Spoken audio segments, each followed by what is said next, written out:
கர்த்தருடைய பரிசுத்த நாமத்திற்கு மகிமை உண்டாவதாக.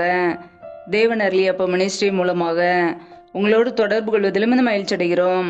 இன்றைக்கும் இந்த நாளிலும் தேவன் நமக்கு கொடுக்கிற வார்த்தை எபேசியர் 4 அதிகாரம் 31, 32 ஆகிய வசனங்கள்.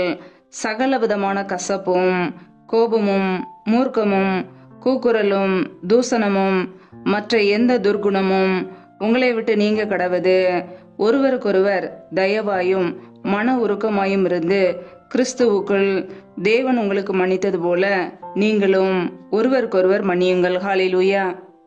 கிறிஸ்துவுக்குள் பிரியமானவர்களே, கர்த்தருடைய வார்த்தை சொல்லுகிறது, சகல விதமான கசப்பும் கோபமும் மூர்க்கமும் கூக்குரலும் தூசணமும் மற்ற எந்த துர்குணமும் உங்களை விட்டு நீங்க கடவுது என்று. ஆம் பிரியமானவர்களே, நம்முடைய வாழ்க்கையிலே கெட்ட குணங்கள் துர்குணங்கள் நம்மை விட்டு நீங்க வேண்டும். மாம்சத்தின் கிரியைகள் நமக்குள்ளே இருக்கக்கூடாது. நம் ஆவியினாலே நடத்தப்படுகிற ஜனங்களே இருக்க வேண்டும். ஹல்லேலூயா. இன்றைக்கு அநேகருடைய வாழ்க்கையிலே மாம்சத்தின் கிரியைகள் இருப்பதினாலே மற்றவர்களை மன்னிக்க முடியாதபடிக்கு இருதயத்திலே கசப்பு வெறுப்பு வைராக்கியங்கள் விரோதங்கள் கோபங்கள் இப்படிப்பட்ட மாம்சத்தின் கிரியைகள் காணப்படுகிறது. ஒருவருக்கொருவர் தயவாயும் மன உருக்கமாயும் இருந்து கிறிஸ்துவுக்குள் தேவன் உங்களுக்கு மன்னித்தது போல நீங்களும் ஒருவருக்கொருவர் மன்னியுங்கள் என்று கர்த்தருடைய வார்த்தை கூறுகிறது. ஆம் பிரியமானவர்களே, தேவன் எப்படி நம்மை மன்னித்தாரோ அதே போல நாமும் மற்றவர்களை மன்னிக்க வேண்டுமா? ஹல்லேலூயா. நம்முடைய வாழ்க்கையிலே நாம் தேவனுக்கு விரோதமான பாவங்களை செய்யும் போது தேவனுக்கு விரோதமான காரியங்களை செய்த போது அவர் நம்மை மன்னித்து ஏற்றுக்கொண்டார். நாம் அவருடைய பிள்ளைகளாய் நாம் மாறினோம். நம்முடைய வாழ்க்கையிலே தேவன் எப்படி நம்மை மன்னித்தாரோ அதே போல நாமும் மற்றவர்களை மன்னிக்க அழைக்கப்பட்டு இருக்கிறோம். ஹல்லேலூயா. மன்னிக்கிற ஒரு சுபாவம் நமக்குள்ளே வர வேண்டும். இயேசு கிறிஸ்துவின் சுபாவம் நமக்குள்ளே வர வேண்டும். கெட்ட குணங்கள் நம்மை விட்டு நீங்க வேண்டும். நமக்குள்ளே நற்குணங்கள் உண்டாக வேண்டும். ஒவ்வொரு நாளும் வேதத்தை எடுத்து வாசிக்கும் பொழுது வேத வசனங்களுக்கு கீழ்ப்படியும் போது நமக்குள்ளே நற்குணங்கள் உண்டாகும்.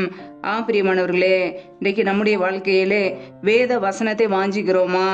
வேத வசனத்தை நேசிக்கிறோமா? அவருடைய வார்த்தைகளை வாசித்து தியானிக்கிறோமா? அந்த வார்த்தைகளுக்கு கீழ்ப்படுகிறோமா? நாம் வேதாகமத்தை எடுத்து வாசிக்கும் பொழுது நமக்குள்ளே இருக்கிற துர்குணங்கள் நீங்கும், நற்குணங்கள் உண்டாகும். ஹல்லேலூயா. இன்றைக்கு ஏன் அனைவருடைய வாழ்க்கையிலே நற்குணங்கள் இல்லை என்றால் வேத வசனங்களை நேசிப்பதில்லை, வேதாகமத்தை எடுத்து வாசிப்பதில்லை, அதனாலே நற்குணங்கள் வரவில்லை. பிரியமானவர்களே, நாம் ஒவ்வொரு நாளும் வேதத்தை நேசிக்கும் பொழுது வேத வசனங்கள் மீது வாஞ்சியோடு விருப்பத்தோடு இருக்கும்போது நமக்குள்ளே நற்குணங்கள் உண்டாகும்.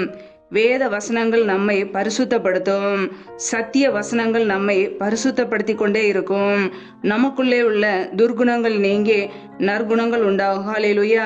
நமக்குள்ளே நற்குணங்கள் பெருக வேண்டுமென்றால் ஒவ்வொரு நாளும் வேதாகமத்தை எடுத்து வாசிக்க வேண்டும், தியானிக்க வேண்டும். அந்த வார்த்தைகளுக்கு நாம் கீழ்ப்படிய வேண்டும். ஹல்லேலூயா.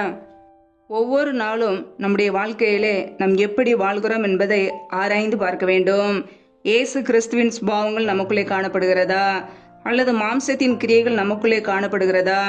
மற்றவர்கள் மீது கசப்பு வெறுப்பு கோபம் வைராக்கியம் இருக்கிறதா? நம்மை நாமே ஆராய்ந்து பார்க்க வேண்டும். நம் இயேசு கிறிஸ்துவின் பிள்ளைகள், அவரை போல மன்னிக்கிற பிள்ளைகளாக நாம் இருக்க வேண்டும். ஹல்லேலூயா. நம்முடைய வாழ்க்கையிலே நம்மை நாமே ஆராய்ந்து பார்ப்போம். மற்றவர்களை மன்னிக்கிறோமா? அன்பு கூறுகிறோமா? தேவனுக்கு பிரியமாய் வாழ்கிறோமா என்பதை ஆராய்ந்து பார்ப்போம். ஹல்லேலூயா.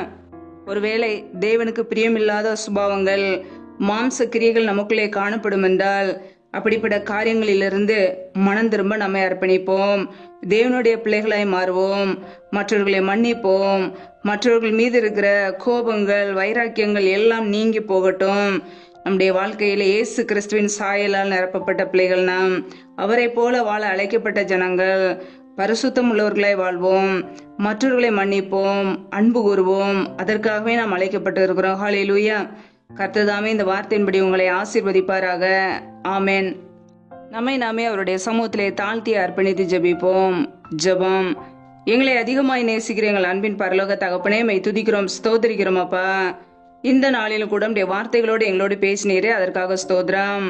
ஒவ்வொரு நாளும் கனிமணி போல் எங்களை பாதுகாத்து கிருபையோடு ஜீவனோடு வைத்திருக்கிறீரே, நன்றி அப்பா. நல்லவரே மை துதிக்கிறோம், வல்லவரே மை துதிக்கிறோம், பரிசுத்தமுள்ளவரே மை துதிக்கிறோம். நேற்றும் என்றும் என்றும் மாறாத எங்கள் அன்பு நேசரே மை துதிக்கிறோம் அப்பா. ஜீவாதிபதி ஆனவரே மை துதிக்கிறோம். ஒவ்வொரு நாளும் எங்களுடைய தேவைகளை சந்திக்கிறீரே நன்றி. எங்களுக்கு என்னென்ன காரியங்கள் வேண்டுமோ எல்லாவற்றையும் கொடுத்து எங்களை வழிநடத்துகிறீரே நன்றி அப்பா.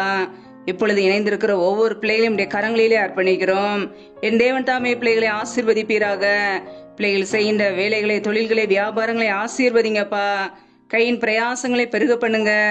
கையின் பிரயாசங்கள் தேவையில்லா செலவுக்கோ, வீண் செலவுக்கோ, மருத்துவ செலவுக்கோ, வட்டிக்கும் சொல்லி போகாதபடிக்கு கையின் பிரயாசங்களை பிள்ளைகள் சாப்பிட கிருபையில கொடுங்க. நன்மையினால் நிரப்புங்க.